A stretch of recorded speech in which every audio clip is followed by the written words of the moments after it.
Okay, this is taken at Kennard Club, a residence at the University of Oregon in Eugene, Oregon. That's myself and one of my housemates, Joe Conenberg. We were in the ROTC, which stands for Reserve Officers Training Corps. And at this time, during the war, that was a required course for all men. This picture is me and my father, taken one time when I was home on furlough. Okay, this is me taking in the front of our house in Roseburg, Oregon, one time when I was home on furlough. Okay, this is a picture of the Alamo in San Antonio. I was working in the hospital on Camp Walters, and I was selected with one of my buddies to go for intensive medical training at Fort Sam Houston in San Antonio. Was it different for you to go from Oregon to Texas? Oh yes, and what struck me about it was the Texans think that's their whole world. And I kept thinking to myself, gee, haven't you ever been any place else but here? But I liked San Antonio. At that time, the river walk was kind of off balance for us, but I enjoyed my time there. And well, just as an incident, when we went from Camp Walters to San Antonio, of course it was by train, and I can remember there wasn't a seat on the whole train, and I had to, we sat in the sort of men's lounge, the smoking lounge. There's a couple of fellows in there with smoking cigars, and I almost got car sick on the train. Oh, no. Not getting any fresh air. Not any fresh air. And normally I'm not sensitive to that. And I didn't get really sick, but I certainly felt nauseated. Oh, that's too boy. bad. Over again. Okay, this is I believe the Flatirons building in San Antonio, where we caught the bus to go downtown or go back to the camp. The downtown station was just across the street from this building, and that was in front of a Walgreens drugstore, and that's the first encounter I had with Walgreens. I'd never heard of them before.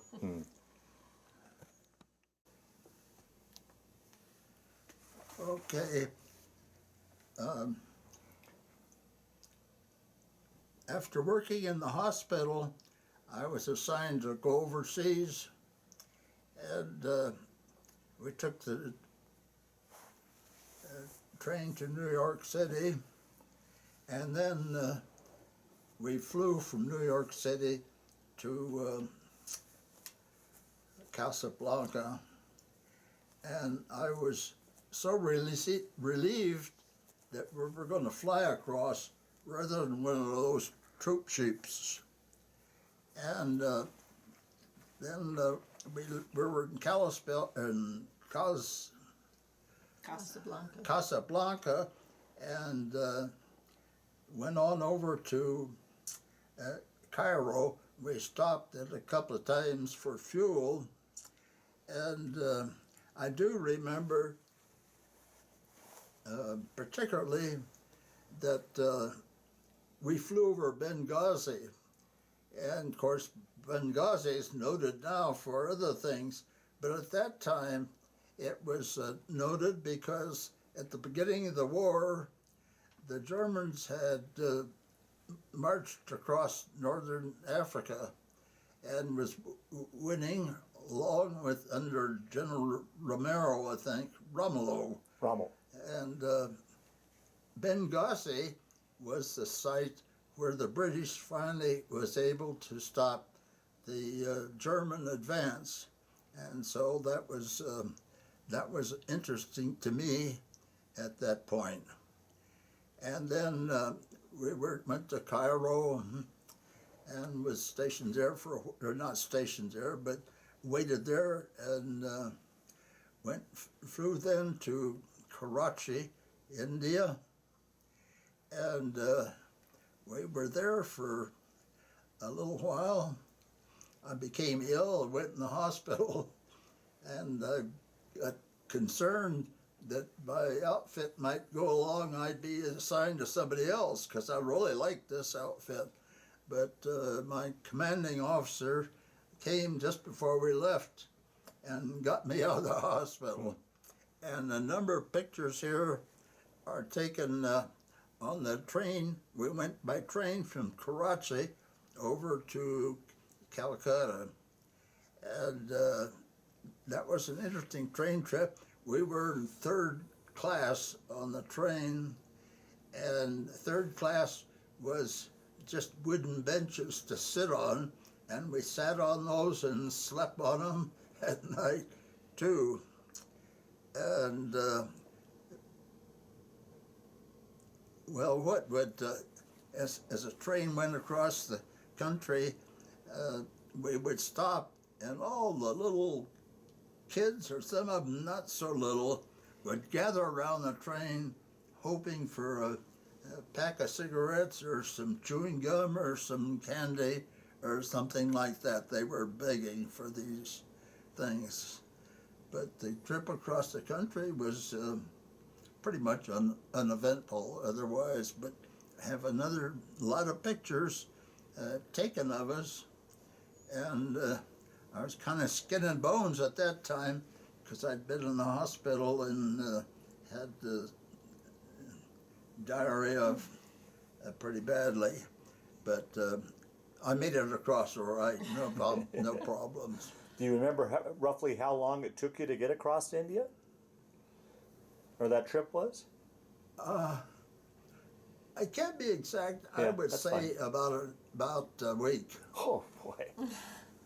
A week of sitting on a wooden and sleeping on a wooden bench. Right. Oh. That's right. Of course, the officers had something better. I don't know. I never saw their quarters, but I know what ours were. And oh, I might mention something else kind of on this line. When we flew across, it was a cargo airplane, and what we had was on either side of the cabin kind of metal seats. They called them bucket seats, and what they were was just solid metal, but kind of had a hole in the middle so your sit bones could go down there. And so on the plane, we spent a lot of time. We had our bedroll. We would just roll it out on the floor of the plane and slept there because you couldn't do much sleep in those bucket seats. And the curious thing about that is when we got back, one of the new features on automobiles, they said bucket seats. And I thought, oh boy. That didn't probably sound so. That was my recollection of bucket seats. In Calcutta, we were there probably about 10 days or so, and we were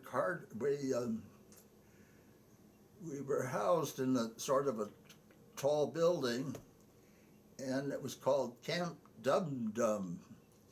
And I didn't know at the time, but I'm figuring later, we were told that it had been a former orphanage, and it was right downtown in Calcutta, and I really suspect that that was where Mother Teresa had her time, because she was right downtown, the poor section, and we were told this had been an orphanage. And I don't know that for a fact, but I certainly suspect that. And about the train trip, one interesting thing I can remember, we had to change a train, and I think it was about 2 o'clock in the morning, and everything was really crowded, and the station was just crowded with people, and I thought, boy, we'll get mixed up here. Can't find the other train, but that didn't happen, and that was in the town of Lahore. Well, we kind of flew by the Taj Mahal, but I don't remember much about that. And then after Calcutta, well, no, before that, see, I didn't get you, from Cairo, we flew to Karachi, and I can remember flying over the Red Sea and being able to look down and see the Suez Canal and going over the Red Sea. And then in Karachi, we were housed, it was pretty good quarters there.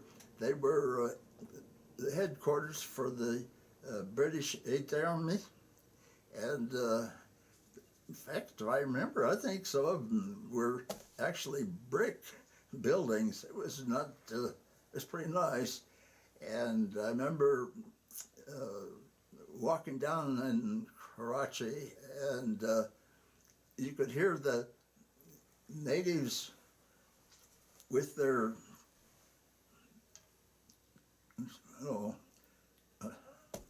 instrument, flute or something or other, singing to the, I'm having trouble remembering now. Their prayer times? What? Was it the prayer times? Not the prayer time. Well, I guess that was there. I don't know much about that. Oh, to these snakes. Oh, the cobras. Snake charmers. Cobras. Yeah. And in fact, I remember walking around and doing that. The next day was when I went to the hospital. Oh, Oh boy.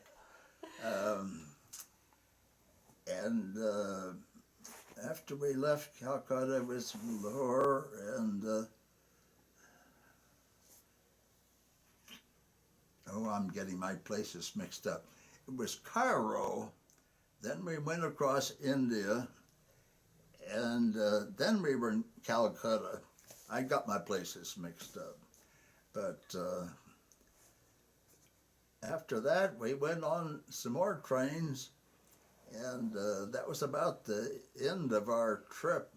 I do remember the Ganges River, and we then went up farther into Assam province in India, and I remember we had to cross the Brahmaputra River, and we just had sort of a barge, just a flat thing. We were on that going across the river, and the Brahmaputra River is a good-sized river.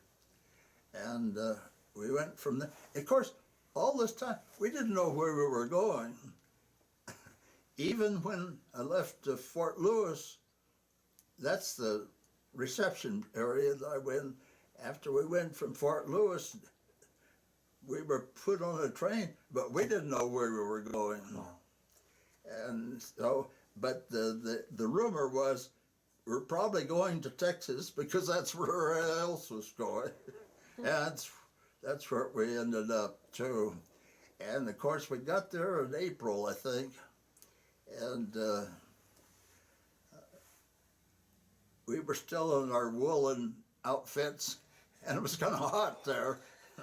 I remember that, and then went through basic training,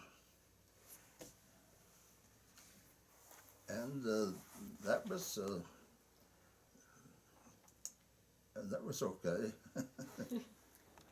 We came to the Brahmaputra River, and that is quite a large river, but we were just on a flat barge to cross the river, and we landed in Kasahara, no? Gahati? Guwahati, right. And then, well, it turns out Guwahati was kind of a central point for us. That's where the hospital was. We were just a first aid station where we were, but we didn't know that time. But then we put on the back of 6x trucks to drive into the mountains, still not knowing where we were going to go. But then we got up near a town called Shillong. That's in Assam province. And we landed there and found out when we were first housed, there were some bamboo quarters there, and we were there, and that was the veterinary detachment for all the horses that I'll get into later. And I was so pleased there. It's beautiful country there. I couldn't help but think at the time that if we had something like that in this country, it would be a real tourist attraction. Of course, the people were poor, and they're all walking, and it was fascinating, particularly the women walking and carrying their goods with these huge bundles on top of their head, and that was common. So we got up, and we had to make the camp there, and there was tents, and they were really good tents. They were better than ours because they were meant for the tropics, and they had a basic tent, and then they had a covering that went over top of that with air in between, so it was much cooler in these tents.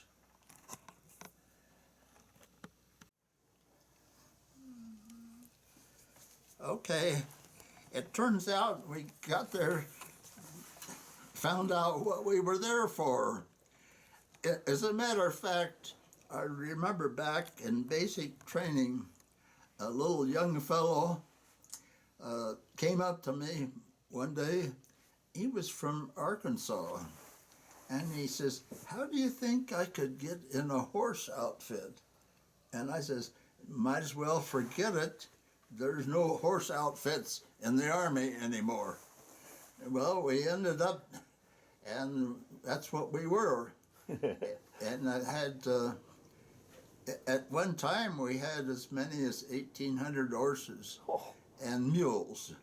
And they were, well, of course, with General Stilwell and Merrill's marauders in Burma, the terrain was so difficult that they still carried things by pack horses. So some of them were for pack horses, but some of them also, they were gathered at a place called Chabwa, and there they flew horses over to the Chinese in Kunming, China. And that route over the Himalayas became known as the Aluminum Highway because so many planes crashed there. But none of our horse planes ever crashed that I knew about it. But as I recall, they could get about 8 horses in the C-54 plane. And kind of a coincidence there, the kids that I grew up with, in fact, they were I was a single child, and they were almost like brothers. We grew up together, and he was assigned to Chabwa. Didn't know it at the time. I didn't know it till after the war, but I thought that was kind of interesting. So talk about And these so, pictures. well, also, well, then the cowboys, they had their horses and took care of the horses, and there was two problems with that, and we had the same thing in our medical dispensary. Is in fact, I remember my friend Pete and I, after we got there and got the tents up, there are beautiful mountains around, and we thought, well, we'll just kind of walk up in the mountains a little bit. And we did, came back, I sat on my bunk and looked down, my legs were just covered with leeches. Oh, And well, I just brushed them off, no bad results of that. But I knew better than to go into the mountains anymore then. But that was one of the problems with the local people there. I was told this one fellow walked 17 miles to come to us get treated on their legs, to get these sores on their legs. And it was a problem with the horses too. Well, three problems. One problem was the leeches and it gets on their legs. Another problem, well, during monsoon season, it got pretty muddy and down there with these horses. And a third problem was the Bengal tigers. They would raid the compound where they had the horses, and one of the cowboys told me they found the body of a horse drug up a whole steep hillside by a tiger. And we had one case of, after he'd been there for quite a while, he went out hunting for tigers, and the tiger attacked him. He was badly mauled, and I think that was the most serious case we ever had while we were there. Oh. But we did as best we could, then shipped him off to the hospital, which down in Guwahati. And yes. Can you describe the tent in the picture? The tents here in the picture were British tents, and they were meant for the tropics, and they worked very well because they had two levels. You had the basic tent, and then a covering that went over it so there was air between the two. That really helped to make it much cooler. Although where we were, it wasn't really tropical because we were, I think, about 7,000 feet. And so even in the wintertime, we would occasionally get frost. And of course, in the monsoon, we got lots of rain. See, I was going to make another point there, and I can't think of it right now. Well, there was maybe we could go to the reference you made about those tents and the TV show MASH. Oh, you weren't recording that? There's three differences between us in the MASH show, and that was the major burns and the radar. Although there was some validity to that, quite often a company clerk, which he was the one that did all the paperwork and got everything done that way. And the third thing, we didn't have any nurses. And but you said you felt right at home watching that show. I felt right at home watching that show. The interior there of their tent was just, and the doorway they'd fashioned to it, we got some lumber and we could fix a door. Looked just like that one in MASH. Wow. The horse. Right. Okay. The cowboys took care of the horses, and I think they kind of had individual horses that they liked, and so they would ride those. And getting acquainted with one of them, he offered to let me ride his horse and just walk around. And so I took him up on that, and the horse's name was Tanglefoot, which was kind of ironic because you go in the hills around there on the horse, the big boulders, and the horses kind of had to feel their way around. And I thought Tanglefoot's not It was kind of a misnomer? kind of a misnomer, but Tanglefoot was a really good horse. I think this is Tanglefoot in these pictures.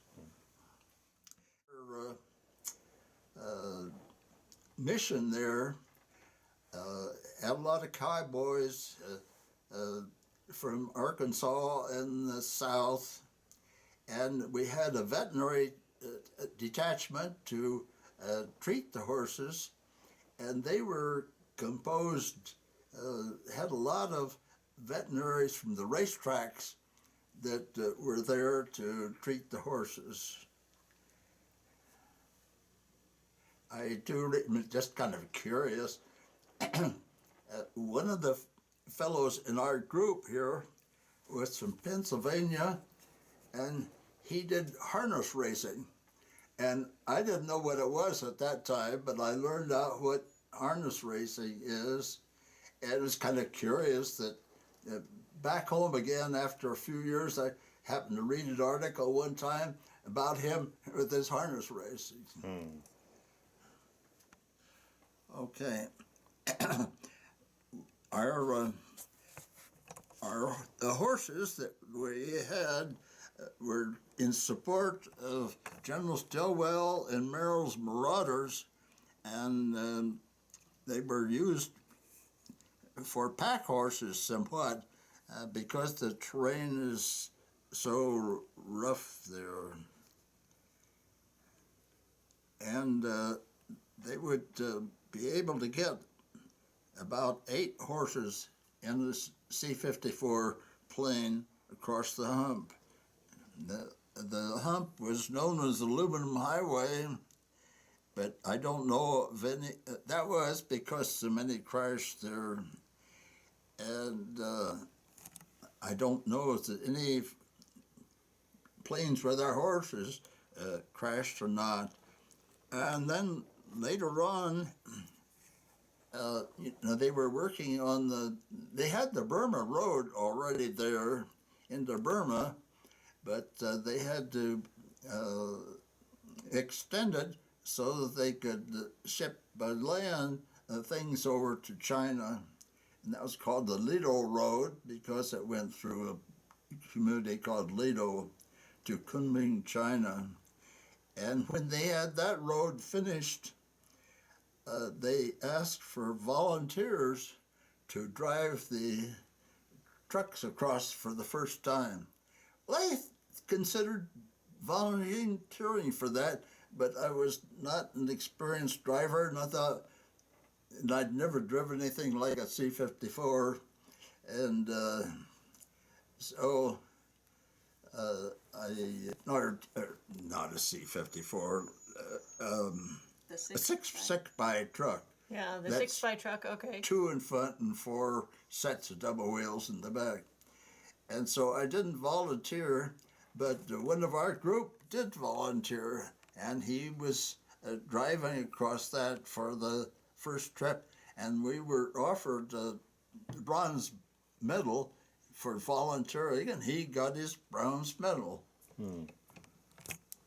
I'll tell you, I don't know. It seemed like he was gone quite some time, but I don't know. But he'd been a former truck driver, so that was a good fit. Came natural to him, yeah. In fact, I figured even if I'd applied, I wouldn't have qualified because I'm just not an experienced driver. And did he drive back and forth? I assume. Yeah. That I don't know. Maybe he was, I think he was, I just don't know. He's probably flown back, but Yeah, I that's don't what I know wondered, that. yeah. In fact, between where we were and the town was just a little narrow, winding road. And I can remember one time we stopped and the driver said, "Gee, there's a snake in the road." and looked down there, and gee, it must have been that big around. And so they finally drove over the stake, and I could feel it going over there like over a rock and of course I was in the back, that's where the double wheels are too. I could feel it going over that bump. Like a and speed it was bump. Black. That's all I can remember about it. So it was about how long do you think it was? I don't know, but I'd say I don't know, but it was clear across the road. Yeah, It must have been 10 feet or Yeah, so. I was gonna say maybe 8 or so feet, perhaps. Right. Wow. Oh yeah, one other thing about that road, it was just a narrow, winding road, and they had gatekeepers on each side of it, and they would control the traffic at certain times. You went up the hill, and then you come down the hill, so you didn't have to pass cars or trucks Well, that's on smart. the road. Yeah, that sounds like a good idea. Right. Okay, elephants were used to carry things and to carry people there, and of course the local people we would get kind of acquainted with, and so one of our friends took them out to his place, and they had an elephant there, and so wouldn't be it that we had to ride on the elephants.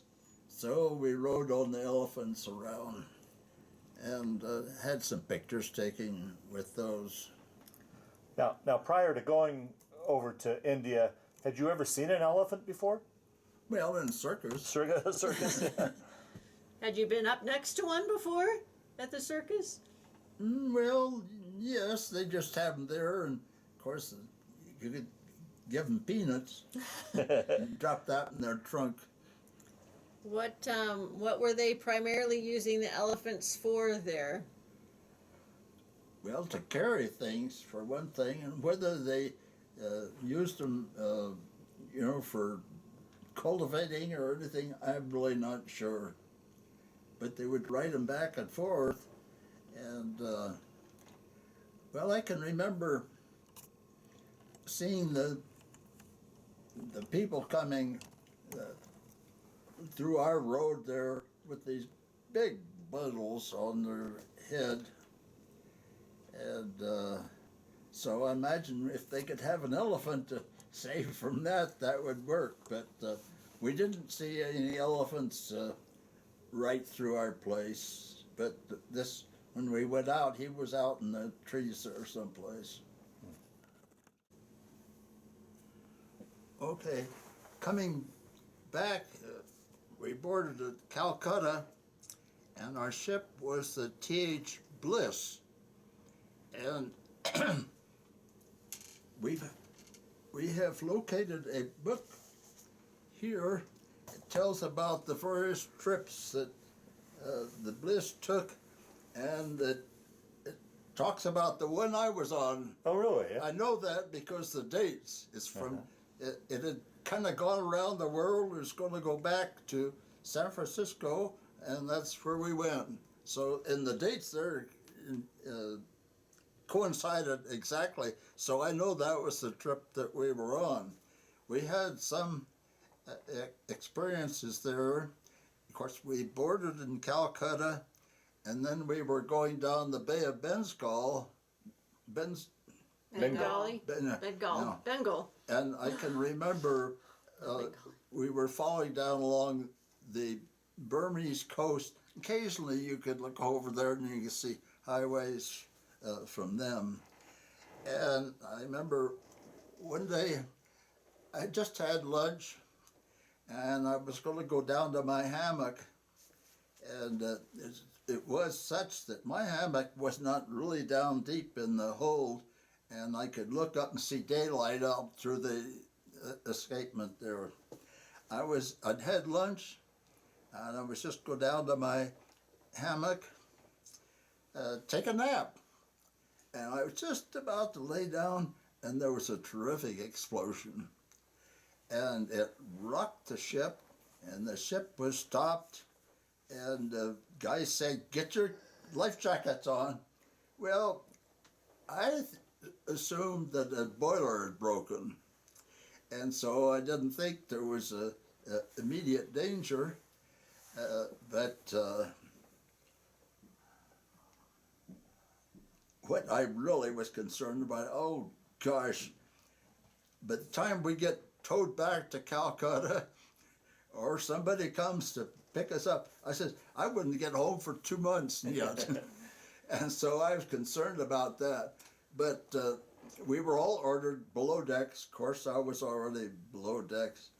But the scuttlebutt, we were never told anything official about it, but the scuttlebutt was, see, on board, just to kind of keep law and order, they had a squad of Marines on there.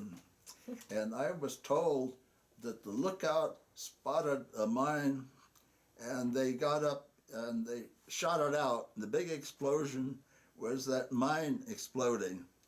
And I don't know how close we were to it, but I think using an M1 rifle, it would probably be not farther than about 100 yards or so. And but then we got, well, I do know this, from that explosion, if we'd hit it, we'd have gone down. There's no doubt about it, because it was a terrific explosion.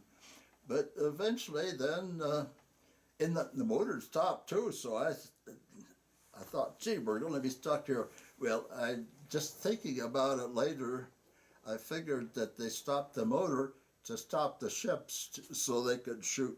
You know, it didn't have to take Kentucky windage on it. And so we went on. It was uneventful. The Bay of Bengal was quite calm. And guys would go out on the bow of the ship and sunbathe and everything.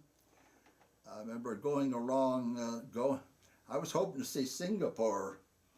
And we did go by Singapore, but it was night. I could see the lights out there, but I didn't see Singapore. And then we came around and we stopped at Manila.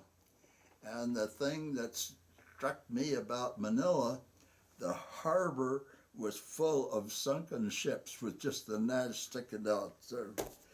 And then we stopped at Guam. And then I think we didn't get to Hawaii, but between about Hawaii and San Francisco, an alert went out, somebody was overboard. And I can remember where I was standing. It was probably around the mess hall, and they kind of had awnings there.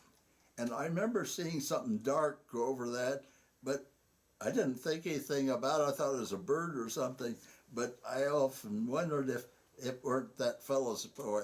So we stopped there, and I spent a good long time. They put a launch down and we circled around trying to find it, but we didn't find anybody. And let's see, was there anything else? Oh, yeah.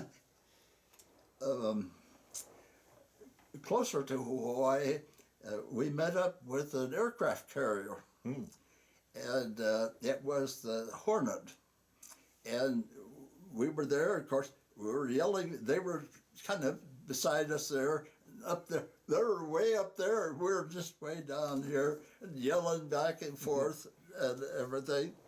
And so that was kind of an interesting thing. And then we went on and landed at, let's see now.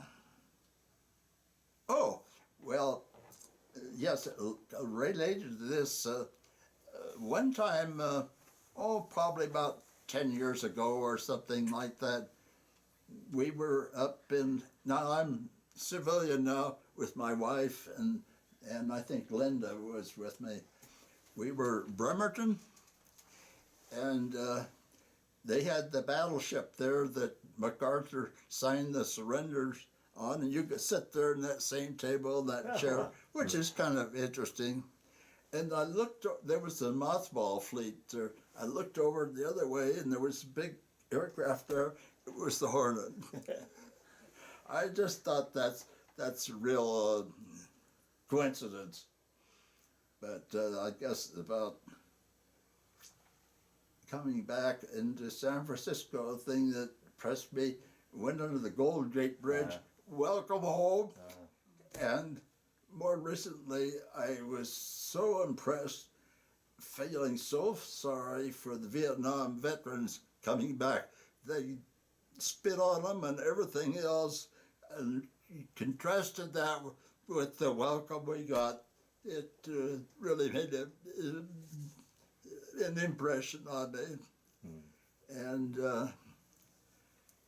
so we land at Richmond, California, and then take the train back up to Fort Lewis.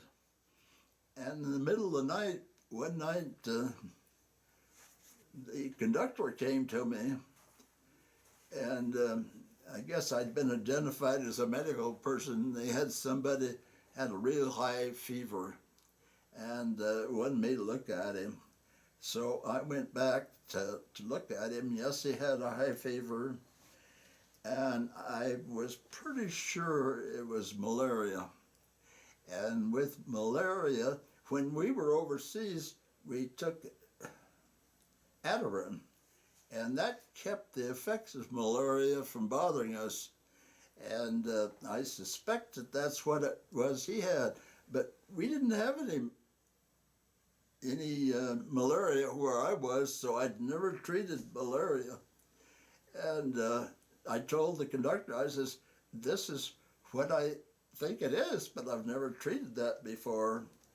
And he says, well, you want me to stop the train and get a doctor?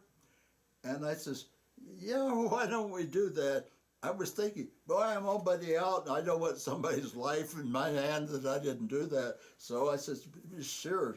So they telegraphed ahead, and we stopped the train somewhere in California.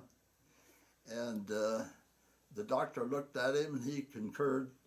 And so I felt better then. At least I had an expert looking at it. And he was better the next day. And yeah, I guess that's about all I can think of there. So by taking the airplane to India and the ship back to the States, you went completely around the world. Yes, I did. Yeah. And I'll tell you, we were in New York, that we left from New York. I'm backtracking now a little bit, but we were there probably 10 days or so, and gee, I enjoyed that time in New York. This is wartime and all, but I really enjoyed that. And see, I was going to make another point now. Something you saw. Oh, I know the point was, and well, we were told we were going to fly, and I was so relieved. I'd never been in an airplane before at that time, but boy, I just dreaded being in a ship and having it torpedoed, because you're floundering around the water, and I don't swim well, and I just thought, boy, I'm glad we're flying, because if we get shot down, it's over with quickly. You're not wading around the water, but the trip was uneventful going over there. And then but you came back on a ship, so of course the circumstances were different, but was it okay on the ship? You felt okay on the ship coming back? Oh, yes. No problems. We had good weather pretty much. In the Bay of Bengal, it's like going across a big lake. The weather was calm. Of course, after Singapore, you get into the real ocean. Then you have this, and quite a guys got seasick. And fortunately, I felt nauseated, but I didn't really get sick. That's good. And along about that time, thing I think of too is the flying fish. we could look on the rail and look down and watch the flying fish along the ship. One other kind of amusing event that one time I washed my clothes. I just thought I'd hang them over the railing to kind of rinse. And I found out later where I was hanging them is where the discharge from the toilets were. And I didn't know the difference.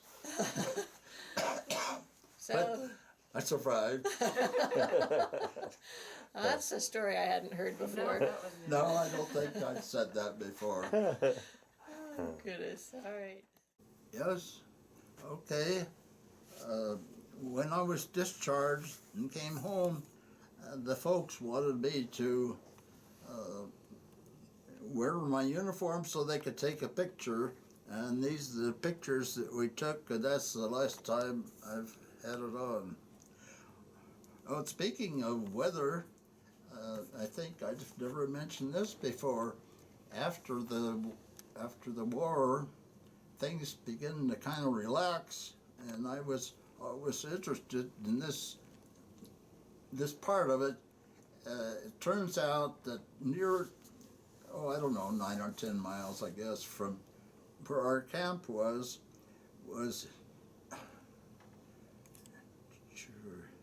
Chirapunji, which is the place that has the highest annual rainfall average in the world. Oh, And they get over 900 inches of rain a year.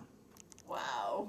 And so a friend of mine had access to an Army Jeep, so thought, well, yeah, go someplace, and I asked, well, I'd like to go. The buses there, we just call it Chari, but it was Chirapunji. And so we went up there on Christmas Day, 1945, Oh, and got a picture of it. So I've been to the place.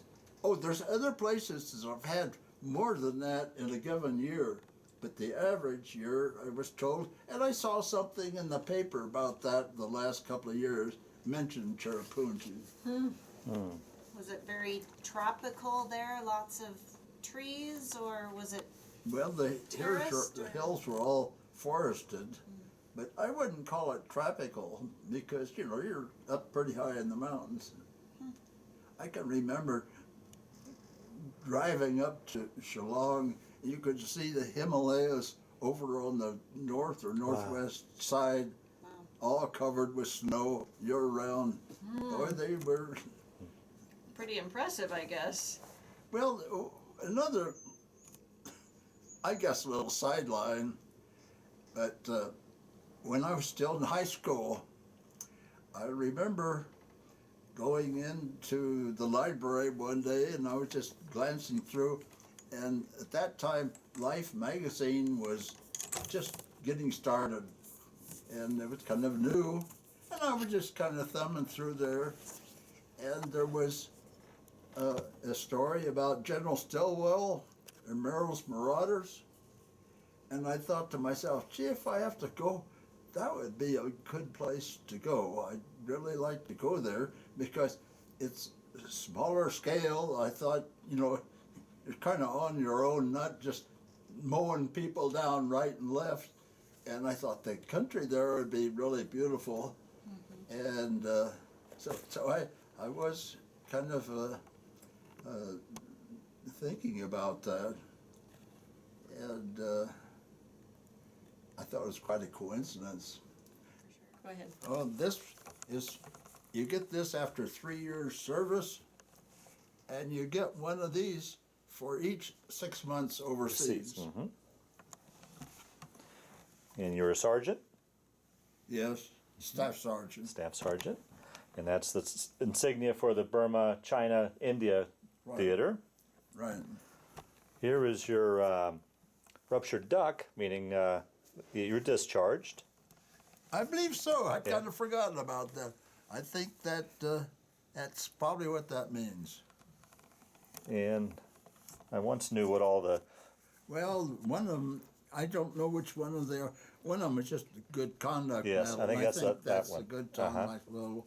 And then there's one for the Asia Pacific, and one for I think victory or something. Okay. I think that's it.